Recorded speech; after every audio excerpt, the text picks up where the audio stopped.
was expecting a little increase from last year, not the magnitudinal increase that we have. But we have a lot to do. The government recognizes that, so I think it's definitely warranted. What the government has done and has recognized that we need to make investments today for the future. And this budget, when you look at it, it really touches all corners of society. And it just doesn't take into account the future needs of the country, but also the current need. There are many highlights of the budget, but I would, two in particular struck me. One is definitely the cornerstone of any developed nation and developing country developed country is proper infrastructure that is needed. And with the investment of over 200 billion on new roads, new bridges, and also I think some of that also includes investment, or maybe it's another 70 billion investments in additional areas that are going to be opened up for housing, sanitation, water, and so forth.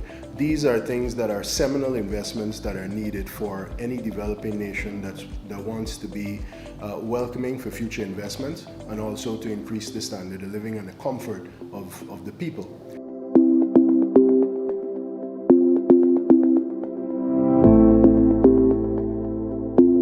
It's undisputed that a hallmark of this administration has been accessibility.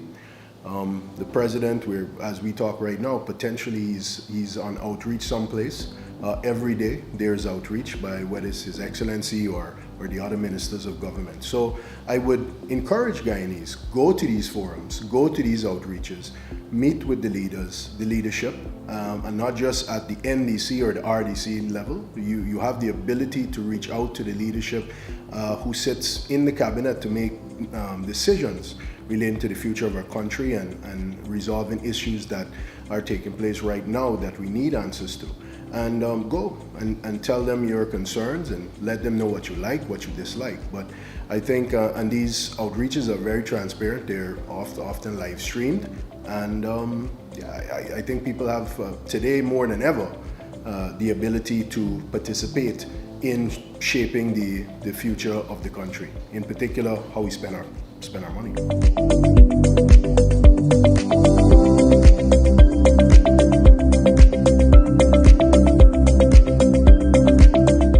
Impressive spending, allocated spending for the 2024 budget is over $90 billion to upgrade the security sector, and that's money going towards the police force, the prison service, the fire service, to help give us a safer environment, and also investments in technologies to effect that type of a change. And that's the direction we also need to continue going in, is adopting new tools, more cutting-edge tools in keeping our population safe.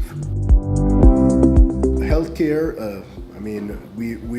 we're standing on the precipice.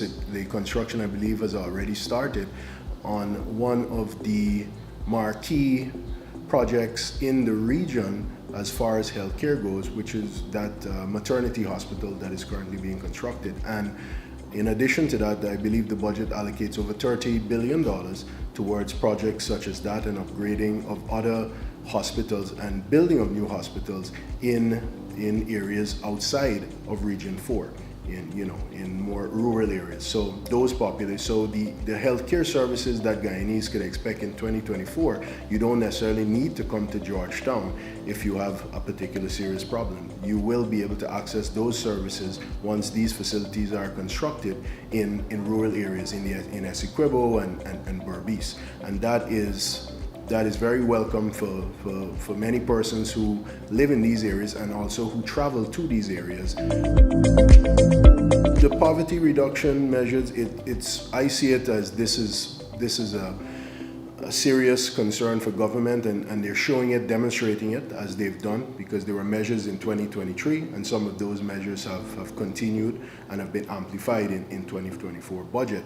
One such is, as you mentioned, the raising of the threshold from, I believe it's 85,000 to 100,000 monthly.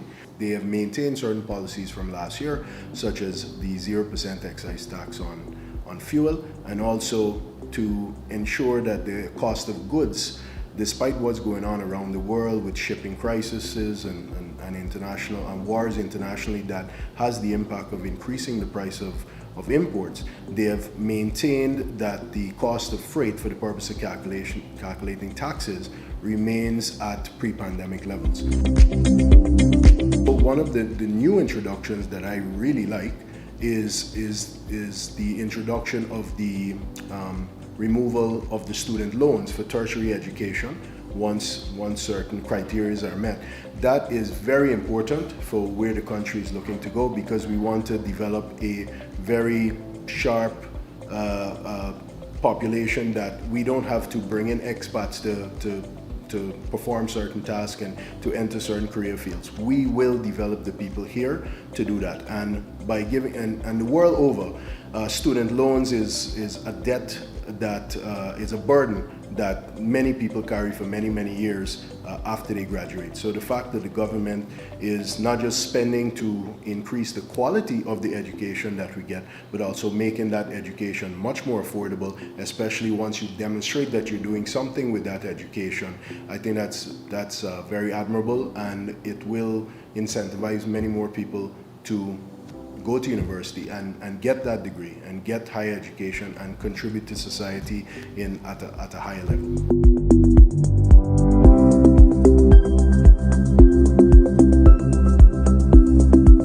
Absolutely. I think it's clear that the needs of all sectors of society have been touched on, and as you said earlier, it's a much bigger budget than many persons expected. There's one aspect that I wasn't clear if it was included. I know there's a lot more spending on infrastructure, but being from the mining side, to further bolster traditional sectors, I'm hoping that within this budget there is spending allocated specifically for hinterland roads that will help to aid mining operations, and not just to upgrade existing roads, but also to introduce new roads into other areas.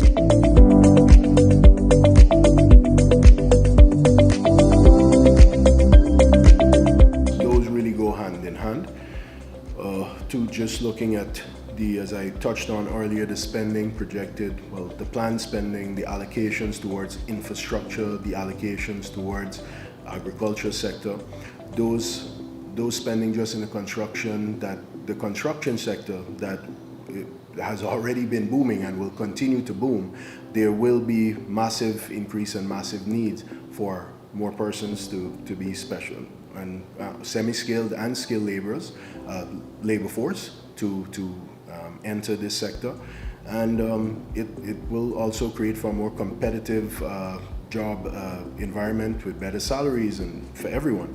That will have the impact of not just increasing disposable income, but discretionary spending by the population. So you have the increase in disposable income and increase in jobs, but then you also will have the increase in discretionary spending. So the businesses in all sectors, whether it's the service sector, when someone is the owner of a nightclub, a bar, a fun park, they will benefit from that discretionary spending, and the owners of the supermarkets and all the other businesses that deals with our needs will also benefit. So it's a win-win. It's a win-win for the population, and it's a win-win for the business community, for sure.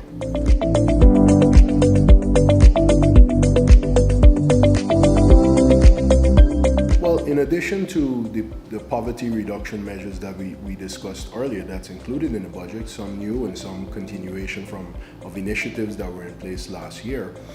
In particular, the spending and the focus government has on putting every Guyanese in their own home, that's an initiative that shows government cares about the Guyanese population, and government is in touch with what the Guyanese population wants.